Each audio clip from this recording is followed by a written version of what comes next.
16 تاریخ کی army chief اور general Faiz Hameed D G I S I کی پارلیمانی لیڈروں کی ملاقات کو جب انگریزی اخباروں نے مختلف رنگوں میں پیش کیا تو کل میں نے اس کی اصل صورتحال پیش کی کہ یہ 15-20 جتنے لیڈر تھے سب نے ملاقات کی۔ آج کیونکہ جو ہے وہ مریم صاحبہ نے وہاں پریس کانفرنس کر کے کہا ہے کہ یہ ملاقات نہیں ہوئی یا اس کی نواز شریف کو خبر نہیں تھی، تو میں واضح کرنا چاہتا ہوں ایک نہیں 2 ملاقاتیں ہوئی ہیں۔ اور اب جو ہے جو لوگ پریس کانفرنسیں کر رہے ہیں، کل میں 5 بجے فیصلہ آباد میں پریس کانفرنس کروں گا اور میں ساری قوم کو بتانا چاہتا ہوں کہ یہ ملاقات جو ہے یہ گلگت بلتستان کے الیکشن کے اور صوبہ پروونلی صوبہ بنانے کے بارے میں ہوئی، لیکن اس میں ساری سیاست پر 3.5 گھنٹے بات چیت ہوئی،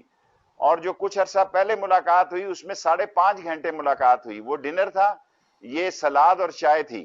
اور اگر لوگ مجھے چیلنج کر رہے ہیں تو میں بلاول بھٹو صاحب اور شہباز شریف صاحب کو چیلنج کرتا ہوں، کسی چینل پہ آئیں،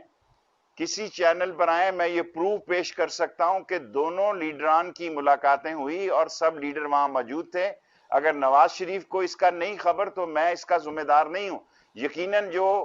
کچھ عرصہ پہلے